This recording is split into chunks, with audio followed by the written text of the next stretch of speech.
My brother's wife warned me not to interfere, but I knew the kids needed me more than ever. Okay, so I gotta tell you about this situation that's been eating me alive for the past year. It's one of those things where you're stuck between doing what's right and respecting boundaries, you know? And honestly, I'm still not sure I made all the right choices. But I can tell you this, I'd do it all over again in a heartbeat.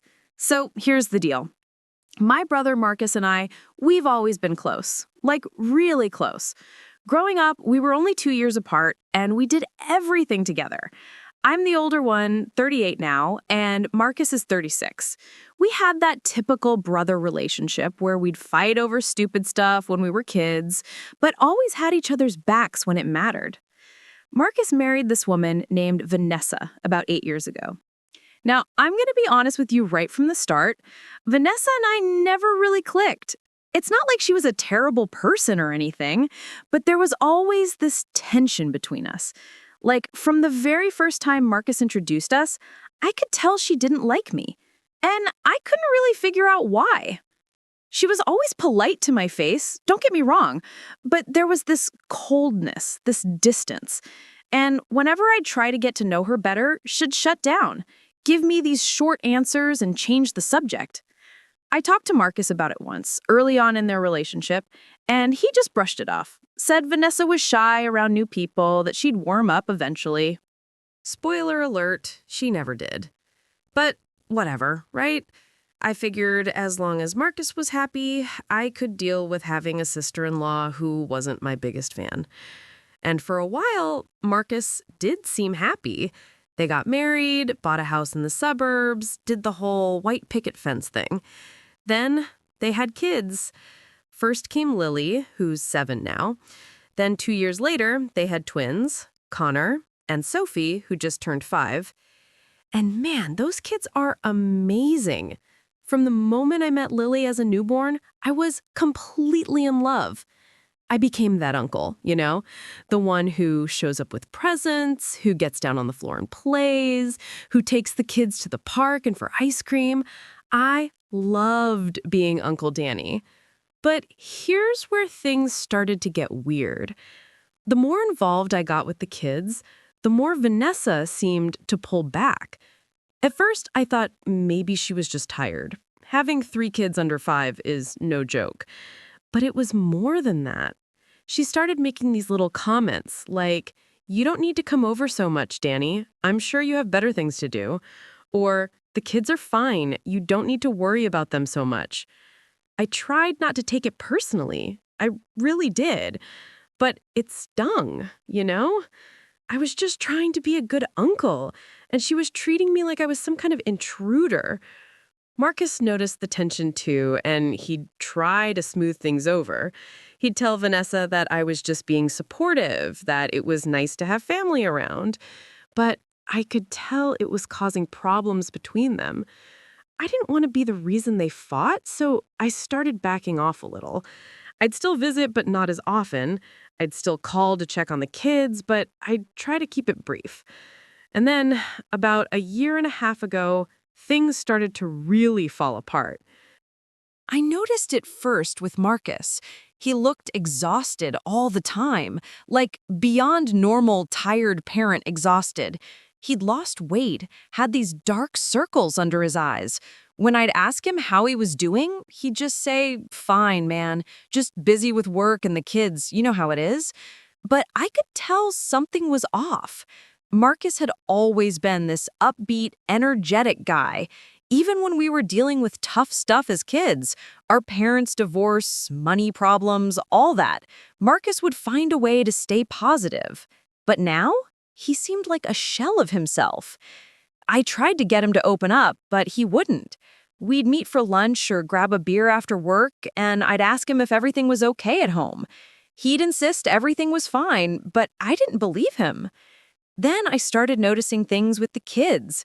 Lily was always such a bright, bubbly kid. She'd run up to me when I visited, all excited to show me her drawings or tell me about school.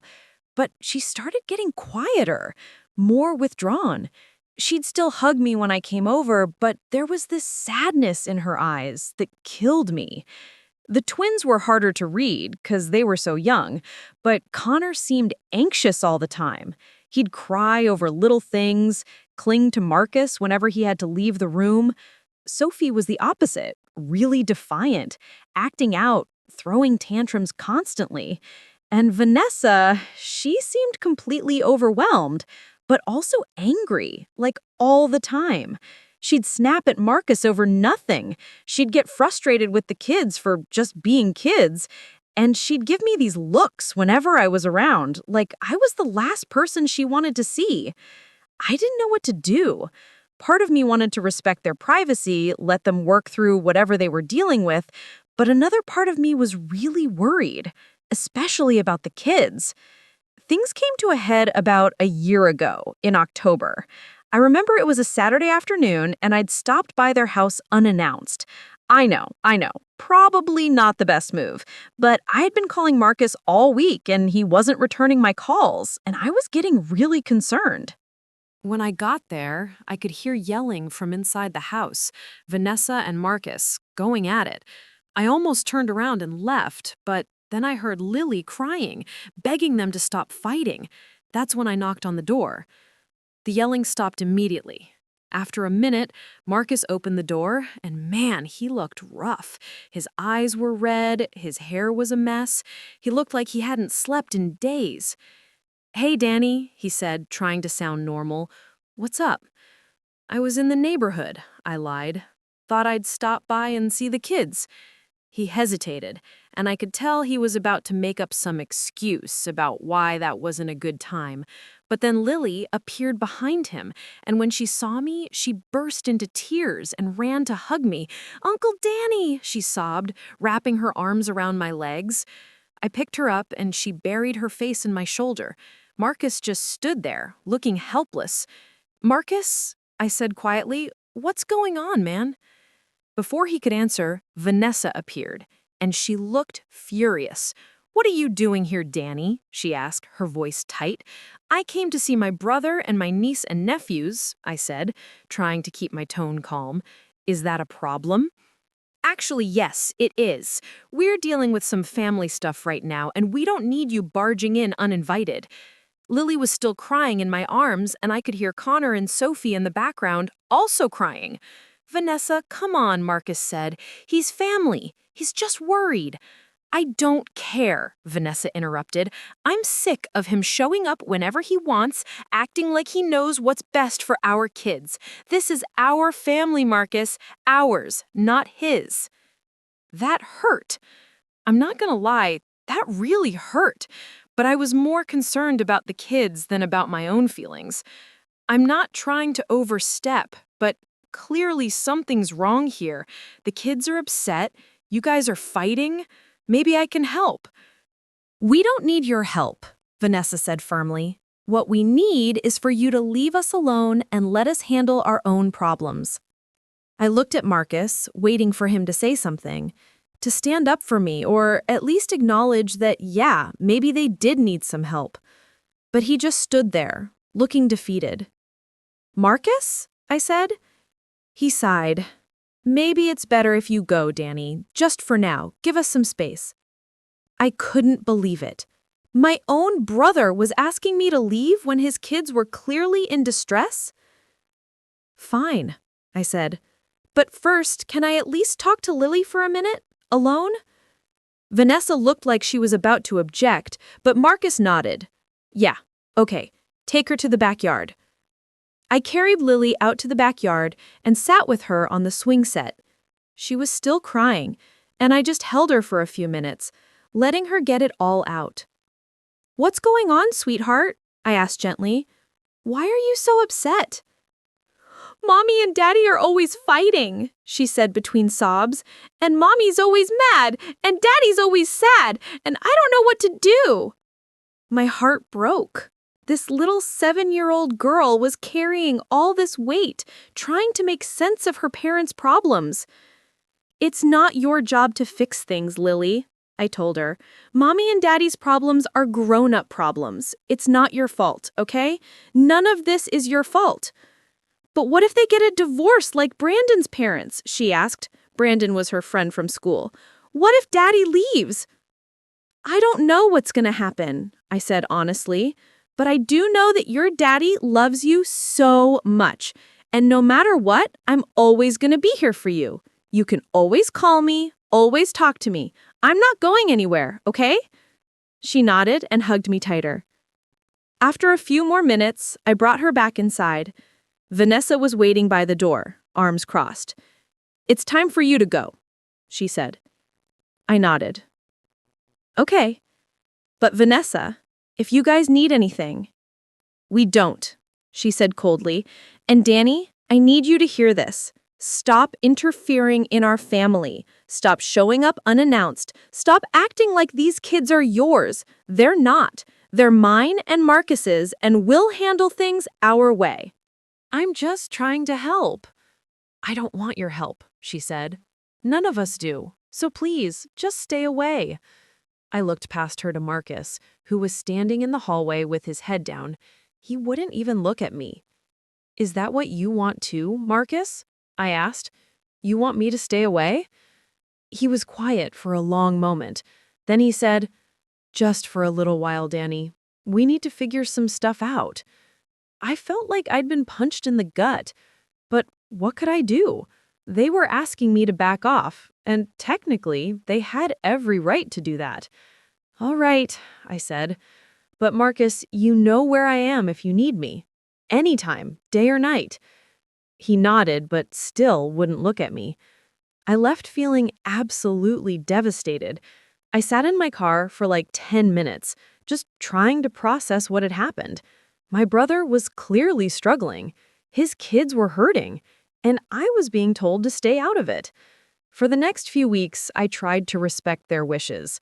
I didn't call, didn't stop by, but I couldn't stop thinking about them, about Lily's tear-stained face, about Marcus looking so broken, about those little twins crying in the background. I did some research online about family intervention, about when it's appropriate to get involved in other people's problems. Everything I read said the same thing: respect boundaries, but also trust your gut if you think someone's in danger. Were the kids in danger? I didn't think Vanessa or Marcus would ever physically hurt them. But emotional neglect? A toxic home environment? That's a different kind of danger, isn't it? I called my mom, who lives across the country now. She and Dad split when Marcus and I were teenagers, and she remarried a few years later. We're still close, though, and I needed her advice. What do you think I should do, Mom?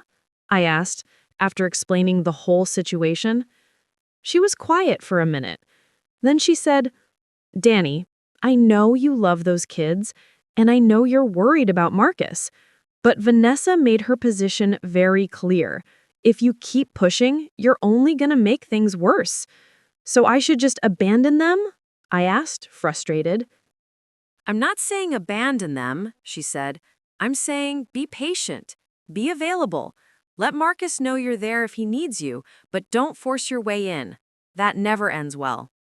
I knew she was right, but it was so hard to just sit back and do nothing.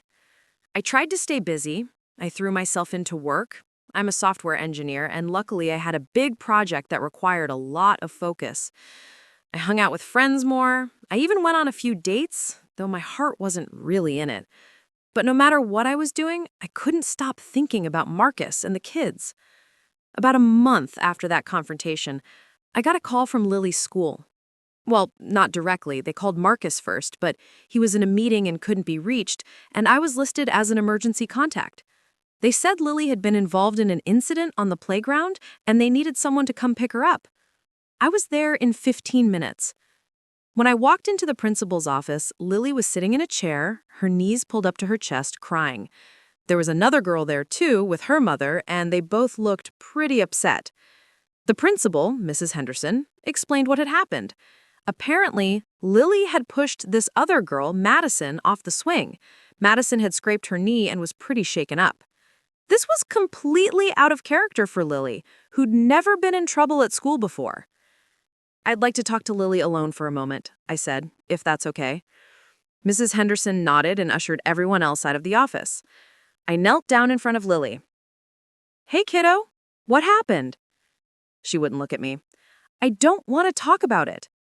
"Lily, you hurt another kid. That's serious. I need to understand why." Finally, she looked up at me and her eyes were full of anger and pain. She said my family was broken. She said her mom told her that my dad and I are probably going to get divorced, so I pushed her. Oh man, I felt sick. Not just because of what Madison had said, but because it confirmed what I'd suspected. Things at home were bad enough that other people were noticing. Other parents were talking about it. Lily, I know you're upset, I said gently, and what Madison said was hurtful, but you can't hurt people just because they say mean things, okay? That's not how we handle our problems. I know, she whispered. I'm sorry. You need to apologize to Madison, not to me, I said. But first, I need you to tell me the truth. How are things at home, really? She started crying again. It's bad, Uncle Danny. It's really bad. Mommy and Daddy fight all the time. Mommy yells at us for everything. Daddy sleeps on the couch now. Connor wets the bed almost every night, and then Mommy yells at him. Sophie broke her favorite toy, and she cried for hours, but Mommy didn't even care. And I just want everything to go back to normal. I pulled her into a hug and let her cry. My mind was racing. This was worse than I thought. Way worse. After Lily calmed down, I helped her apologize to Madison and her mom. Then I called Marcus. I'm at Lily's school, I said when he answered. There was an incident. I'm going to take her home. What kind of incident? He asked, immediately concerned. She pushed another kid. We can talk about it later, but right now, I think she just needs to go home and rest. There was a pause.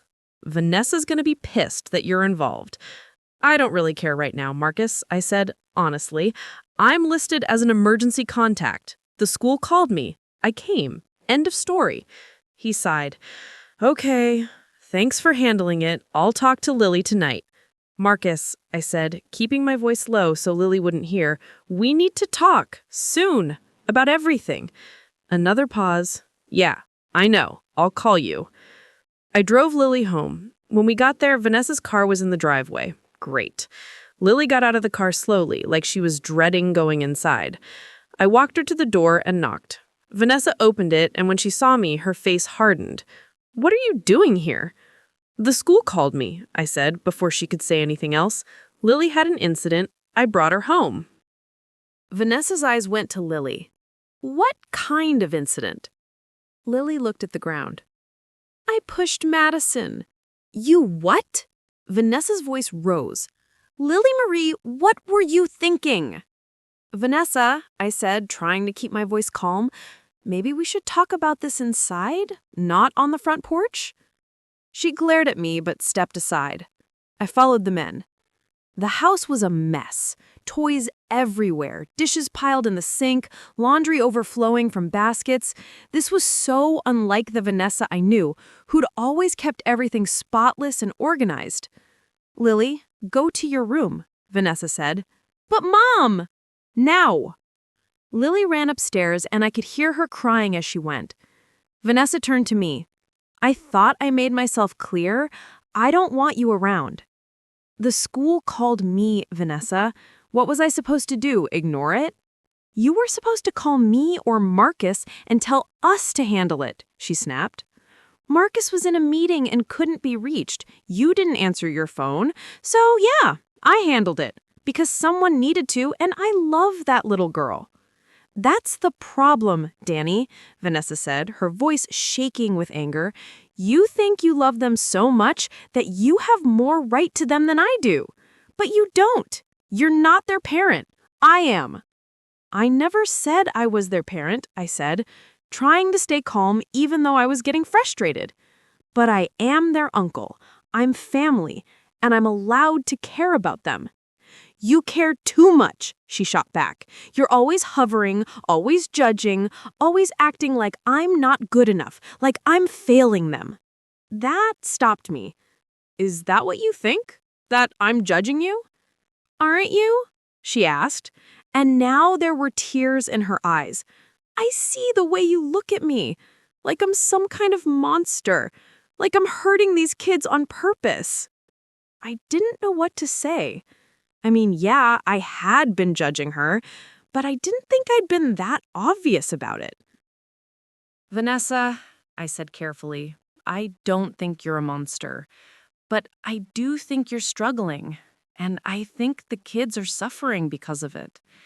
"You don't know anything about what I'm dealing with," she said, her voice breaking. "Then tell me," I said. "Help me understand. Because from where I'm standing, it looks like this family is falling apart, and nobody's doing anything to stop it." She stared at me for a long moment, and I thought maybe, finally, she was gonna open up. But then she just shook her head. "Get out, Danny. And this time, I mean it. Don't come back, don't call, don't show up at the school. Just leave us alone." "Vanessa, get out!" she screamed. I left. What else could I do? But as I drove away, I knew I couldn't just abandon those kids. I'd promised Lily I wouldn't go anywhere, and I meant it. Over the next few weeks, I tried calling Marcus multiple times. He'd answer sometimes, but our conversations were always brief and surface level. He wouldn't talk about what was really going on at home. I asked if he and Vanessa were in counseling, and he just changed the subject. I was going crazy with worry. I even considered calling Child Protective Services, but I didn't know if what was happening rose to that level. The kids weren't being physically abused. They were fed and clothed, but they were clearly in emotional distress. Then, about 2 weeks before Thanksgiving, I got a text from Marcus at 2 in the morning. "Can you come over? Please. I need help." I was there in 20 minutes, my heart pounding the whole way. When I got to the house, Marcus was sitting on the front steps with his head in his hands. I sat down next to him. "What's going on, man?" He looked at me, and I'd never seen him look so broken. "She left, Danny. Vanessa left." "What do you mean, left?" "We had a huge fight tonight. About everything. About money, about the kids, about how we never talk anymore. And she packed a bag and left. Said she needs time to think, that she can't do this anymore." "Where'd she go?" Her sister's place, I think. I don't know, she won't answer my calls. What about the kids? They're asleep. They don't know yet. Danny, I don't know what to do. How am I going to tell them their mom left? How am I supposed to take care of 3 kids on my own while working full time? I can barely keep it together as it is. I put my arm around his shoulders. "Okay, first things first. You're not alone. I'm here. We're going to figure this out together. Vanessa's going to kill me if she knows I called you. She hates that you're involved." "I don't care what Vanessa thinks right now," I said firmly. "You need help, the kids need help, and I'm not going to stand by and watch you all suffer just because Vanessa doesn't like me." Marcus nodded, and then he just broke down crying. I held him while he cried, and it reminded me of when we were kids, and he'd come to me when he was upset about something. Back then, I could fix his problems with a hug and maybe some ice cream, but this was way more complicated. "Come on," I said after he'd calmed down a bit. "Let's go inside. You need to get some sleep. We'll tackle everything in the morning." But neither of us slept that night. We sat in his living room drinking coffee, and finally, Marcus opened up about everything.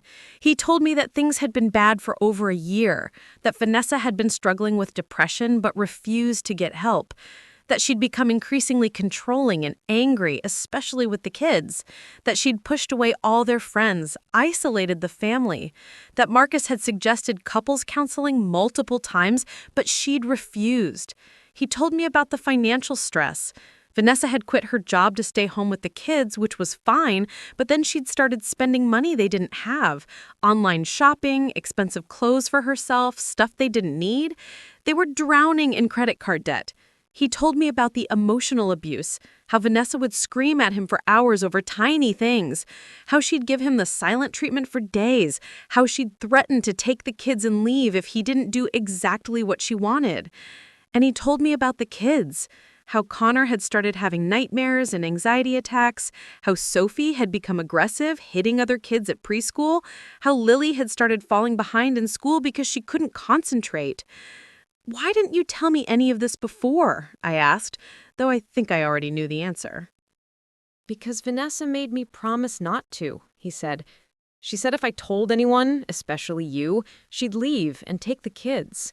And I was so scared of losing them, Danny. I just kept hoping things would get better. That if I tried harder, was more patient, more understanding, she'd snap out of it." "Marcus, this isn't your fault," I said. "You can't fix someone who doesn't want to be fixed." "I know," he said. "I know that now. But what do I do? How do I move forward?" We talked for hours, coming up with a plan. The first priority was the kids, making sure they felt safe and loved despite everything falling apart around them. The second priority was getting Marcus some support, both practical and emotional. And the third priority was figuring out what came next with Vanessa. When the sun came up, I was still there. And when the kids woke up and came downstairs, confused about why Uncle Danny was there so early, I was ready. "Hey guys," I said, kneeling down to their level. "I came over early because I missed you. How about we make some pancakes for breakfast?" Their faces lit up, and for a moment, everything felt almost normal. That day marked the beginning of a new chapter. One where I stopped worrying about whether Vanessa wanted me around and started focusing on what the kids needed. Because at the end of the day, that's what mattered most. And let me tell you, it was going to be a long, complicated, messy journey. But I was all in. These kids needed me more than ever, and I wasn't going to let them down. Not this time. But that's just the beginning of this story. Everything that came after, the custody battles, the therapy sessions, the slow process of healing, that's where things really got complicated. And trust me, there were moments when I questioned everything, moments when I wondered if I was doing more harm than good. But I'm getting ahead of myself again. Let me tell you what happened next.